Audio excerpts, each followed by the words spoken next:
le matin. Ils ont connu la paix pendant 6 mois, mais au 6e mois, un matin, le mari s'est levé et s'est rendu compte qu'il lui manquait une de ses chaussettes aux pieds. Effrayé, il la cherchait au lit.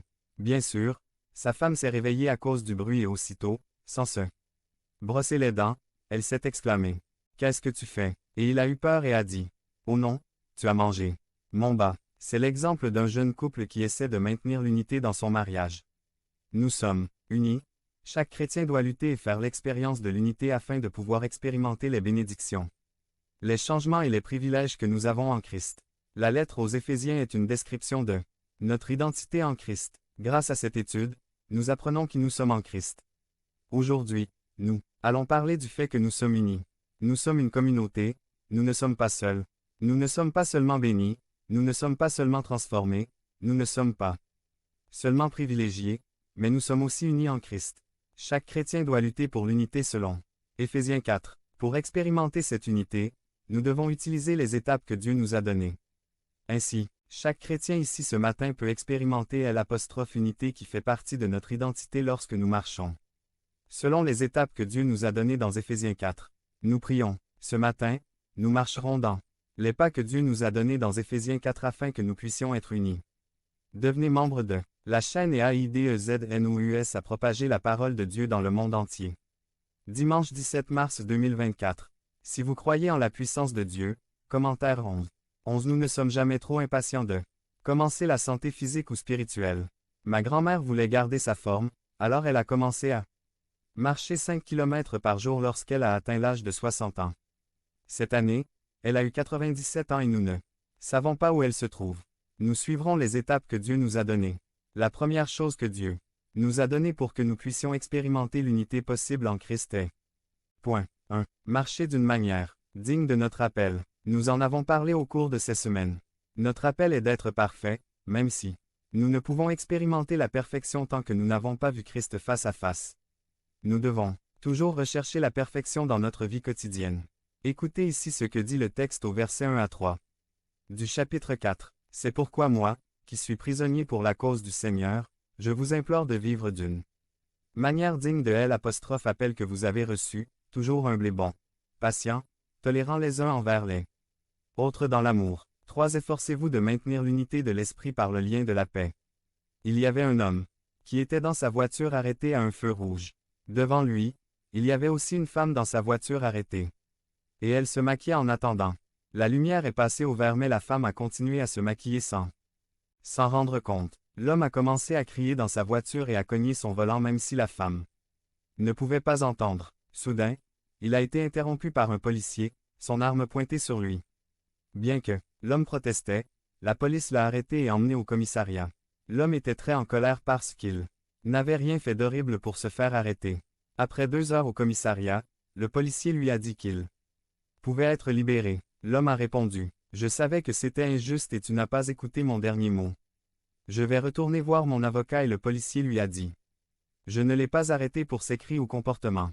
Dans sa voiture, j'étais derrière ta voiture et la vérité c'est que je pensais que tu étais un idiot, mais je pensais que je ne pouvais rien faire, mais à ce moment j'ai remarqué une croix sur ton rétroviseur et aussi un poisson sur ton pare-choc et un autocollant sur ta vitre qui disait Jésus reviendra bientôt. Alors je pensais que tu avais volé la voiture. Nous devons marcher dignement de notre vocation.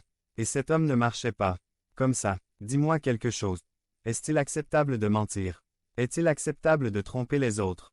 Est-il acceptable de voler? Est-il acceptable de commettre l'adultère?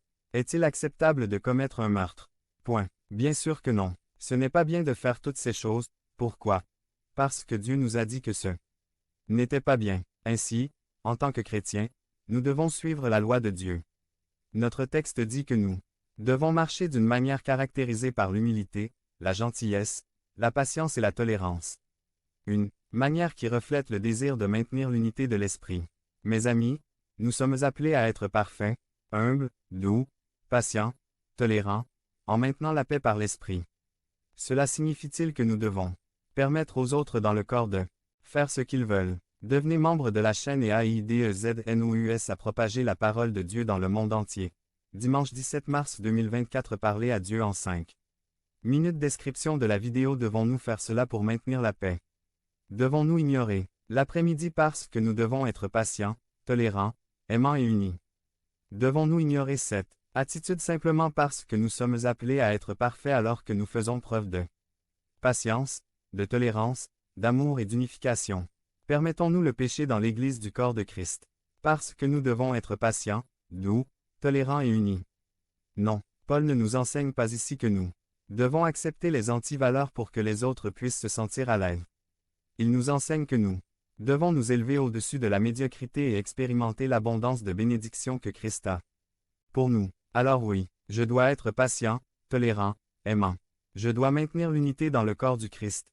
Mais cela ne veut pas dire que je ne vais pas commencer au moment de l'adoration. Cela ne veut pas dire que je vais avoir une telle attitude. Je ne permettrai pas les mensonges, la fornication, l'adultère, l'envie, les commérages dans l'Église parce que cela n'est pas digne de notre appel. Je dois faire preuve de patience. Je sais que tout le monde ne viendra pas à l'heure prévue. Je ne refuse pas les gens parce que je suis en retard.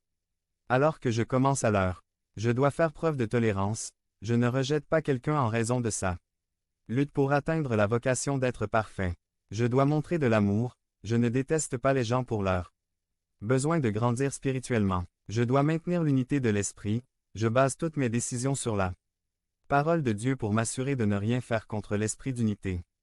Il y a eu des moments où j'ai pris des décisions particulières dans le ministère qui n'ont pas plu à certaines personnes. Il y a eu des moments où certaines personnes se sont battues avec moi, faisant preuve d'un manque de patience, de tolérance, d'amour et d'unité. Dans une ou deux situations rares, j'ai dû prendre des décisions pour maintenir l'unité de l'esprit. J'ai dû démettre quelqu'un de son poste et une fois le retirer du ministère.